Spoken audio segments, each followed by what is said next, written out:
Bismillahirrahmanirrahim. Assalamualaikum warahmatullahi wabarakatuh. Perkenalkan, saya nama Bambang Karyono, Babin Kamtibmas dari Polsek Cempaka. Jadi kami diperintahkan oleh pimpinan untuk memberikan sedikit pengarahan kepada adik-adik siswa baru di SMP Negeri 1 Cempaka.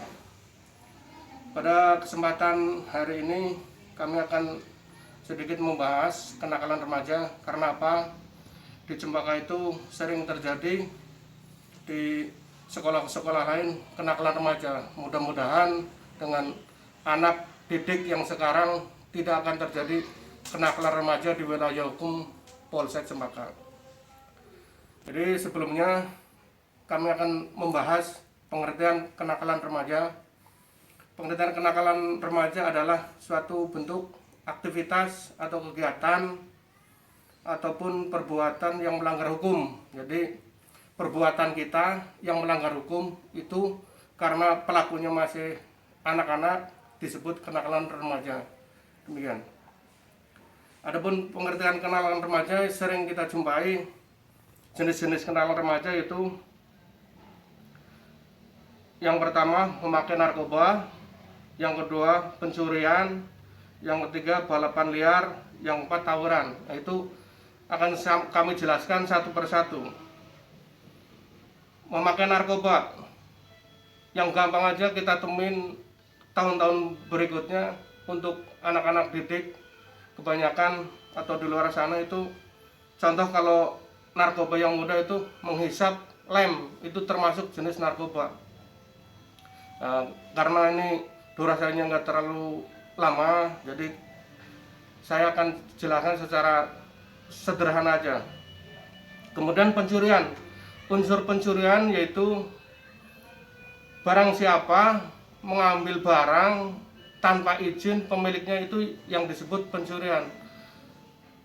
Besaran pencurian itu di atas nilai barang itu di atas 250 perak. Kalau permen sebenarnya bisa aja dimasukkan ke unsur pencurian, cuman kalau diajukan secara hukum itu belum bisa. Jadi unsur pencurian yaitu, saya ulangi lagi, mengambil barang milik orang lain tanpa izin, itu unsurnya dari pencurian. Kemudian balapan liar itu termasuk kenakalan remaja. Di sini sering di wilayah hukum Cempaka, cuman alhamdulillah sekarang sudah tidak terjadi lagi berkat bimbingan dari para guru, dari pihak kami kepolisian, itu tetap dipatroli rutin untuk mencegah anak-anak balapan liar. Balapan liar khususnya untuk laki-laki yang sering kalau udah kumpul sama rekan-rekan nongkrong-nongkrong, nah disitulah timbul ego dari seorang anak bertemu sama anak lain, bersatu kedua belah pihak, ketiga kita disitu besaran ego, oh ayo kita trek-trekan. Nah, makanya dari saat ini anak-anak didik di sini yang baru, tolonglah bisa menyesuaikan dengan lingkungan di Cempaka ini. Tidak ada balapan liar, tidak ada kenakalan remaja, khususnya kalian-kalian yang akan nanti menempati di SMP ini, di lingkungan Cempaka, harus bisa menyesuaikan di sekitar lingkungan. Kemudian tawuran, nah ini yang sering terjadi. Jadi kami dari pihak kepolisian tidak segan-segan nanti akan menindak kalian yang akan tawuran. Kita naik mobil di atap itu tetap akan ditinggal. Contoh tawuran. Jadi saya menghimbau, sekarang di dunia medsos itu yang sangat membahayakan kalian itu provokatif. Jadi kalau nanti kalian terima SMS atau WA dari sekolah lain yang memprovokatif, itu segera laporan ke Bu Guru. Jadi jangan kita langsung share ke teman-teman, wah ini dari SMP ini ngancam gini-gini dari gini. Jadi tolong, jadi mulai nanti tidak ada yang menge-share ancaman atau dari SMA atau SMP lain ke kita. Jadi kalaupun ada SMS ancaman, laporkan ke guru pembimbing atau ke kepala sekolah. Nanti Pak Kepala Sekolah atau Bu Kepala Sekolah nanti ke saya, nanti biar kita yang nangani. Jadi nanti Cempaka itu zero balapan liar. Jadi ada beberapa faktor untuk kenakalan remaja. Jadi yang menjadikan kenakalan remaja timbul itu ada beberapa faktor. Itu yang pertama dari faktor eksternal, yang kedua dari faktor internal. Saya jelaskan satu persatu ya faktor. Jadi kenakalan remaja dari faktor internal. Jadi faktor eksternal itu biasa dari keluarga. Jadi kita berbuat, timbulnya kenakalan remaja itu bisa ditimbul dari keluarga. Kita kurang dari bimbingan orang tua, kakak, adik, kurang perhatian ke anak-anak, itu bisa jadi anak itu bandel karena dari pihak keluarga itu tidak, ya kalau bahasa Sundanya itu dibiarin aja lah. Jadi anak mau gimana itu, jadi nanti anak jadi menimbulkan kenakalan remaja itu yang disebut dari pihak internal atau pihak keluarga. Terus kemudian yang dari faktor pergaulan. Nah, makanya anak-anak di sini khususnya SMA, SMP 1 memilih teman itu penting. Jadi teman yang bagaimana, itu siapa, anak dari mana, kita harus nilai itu dulu. Jangan asal teman langsung kita ajak main, atau kita harus bisa milih-milih teman. Jadi kenakalan remaja itu bisa dipengaruhi dari teman kita. Ayo kita nyuri, ayo kita ke sana tawuran. Itu dari teman juga sangat tinggi itu. Nah, sekarang dari pihak lingkungan. Nah, kita contoh, kita siswa kelas 1 SMP Negeri 1 main ke lingkungan anak-anak yang di luar sana, yang notabene dia adalah tukang tawuran, tukang sebagainya. Kalau kita ke sana otomatis bisa terpengaruh. Jadi itu tadi. Jadi kita harus bisa menilai siapa dia, siapa mereka, baru kita bisa dijadikan teman. Itu nanti soalnya apa? Kalau kita udah terjerumus ke kenakalan remaja, nanti itu bisa timbulnya nanti tidak pidana, bisa narkoba, pencurian, seperti itu. Itu udah yakin itu. Kalau kita udah sering melakukan kenakalan remaja, kesananya kita pasti akan menjadi pelaku tindak pidana. Makanya saya tegaskan di sini, anak-anak didik baru itu tidak ada yang terlibat kenakalan remaja.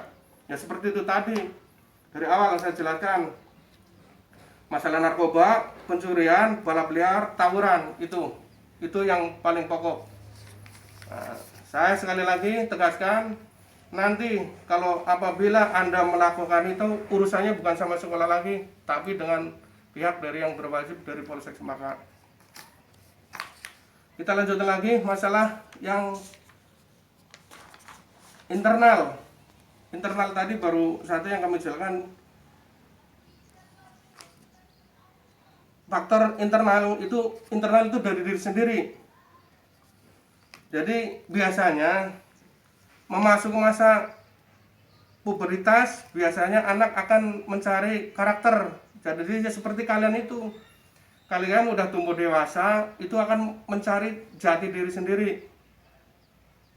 Maka akan memiliki kritis. Jadi sifat kritis, pembentukan karakter sampai mendapatkannya dalam fase tersebut. Jadi kalian masa-masa sekarang itu biasanya sok timbul, kalau bahasa kita itu ego kita. Nah, makanya dari jati diri sendiri itu kita harus bisa mengerem. Contoh, mengerem jati diri sendiri. Oh, saya mau berbuat gini, harus bisa mulai kita mengerem. Oh, kalau kayak gitu berarti tidak baik. Nah, makanya dari diri sendiri itu kita perbanyak sholat. Kalau orang Islam beribadah, sholat 5 waktu itu jangan ketinggalan. Jadi untuk membentengi diri dari faktor internal itu sendiri. Terus yang keduanya lagi, pengendalian diri yang lemah, yaitu tadi, karena kita pengendalian diri lemah, kurang mendekatkan diri kepada Allah Subhanahu wa taala, nggak pernah sholat, ya itu nanti timbulnya seperti itu tadi. Kenakalan remaja itu gampang mungkin timbul atau terpengaruh dari rekan-rekan sendiri itu. Contoh kenakalan remaja yang berikutnya, kenakalan remaja umumnya terjadi dalam lingkungan di luar sekolah ataupun di lingkungan sekolah. Berikut adalah contoh-contoh kenakalan remaja. Nah, jadi kenakalan remaja itu bisa, ya mungkin waktunya tidak lama lagi ya saya bahas itu yang contoh kenakalan remaja. Jadi di lingkungan kita juga, di lingkungan kelas, di lingkungan bermain itu ada kenakalan remaja bisa timbul. Contohnya apa? Berkelahi dengan teman, yaitu kan termasuk kenakalan remaja. Biasanya disebabkan dari pihak sepele, karena ejekan bisa menyebabkan kita tersinggung. Makanya kita jadi orang harus mendekatkan diri itu jangan mudah tersinggung seperti itu. Jadi itu yang contoh-contoh dari kenakalan remaja: berkelahi dengan teman, membolos sekolah, melihat atau menonton video dewasa yang agak porno seperti itu, memakai obat-obatan terlarang, tawuran, penipuan, pencurian, balapan liar. Itu yang dikelompokkan seperti kenakalan remaja itu tadi. Cara mengatasi kenakalan remaja. Nah, cara mengatasi kenakalan remaja biasanya kita kalau sebagai anak itu harus, kalau di rumah kita tetap ya sama orang tua itu selalu dekat gitu, jangan menjauh gitu. Jadi kalau orang tua nasihatkan gini itu tetap istilahnya ya harus digugu gitu kalau kata orang Jawa. Jadi kalau orang tua menasihati gini harus diikutin, jangan membandel lah, itu seperti itu. Saya kira yang bisa sampaikan untuk pertemuan kali ini seperti itu. Mudah-mudahan nanti kalian bisa menyelesaikan di sekolah ini. Kita bergabung di sini, nanti juga sering ketemu sama saya dalam apel atau di lingkungan sekolah, nanti bisa ketemu. Saya kira pertemuan kali ini cukup saya akhiri sampai sini. Apabila ada kekurangan atau saya menyinggung perasaan adik-adik sekalian, saya mohon maaf. Saya akhiri, wabillahi taufiq wal hidayah. Wassalamualaikum warahmatullahi wabarakatuh. Pesan terakhir dari kami selaku Babin Kamtibmas Polsek Cempaka kepada adik-adikku, tetap jaga kesehatan, 3M, menggunakan masker, mencuci tangan, jaga jarak, seperti itu. Jadi kita tetap kalau dari mana-mana pulang tetap cuci tangan, keluar rumah tetap pakai masker. Demikian pesan dari kami.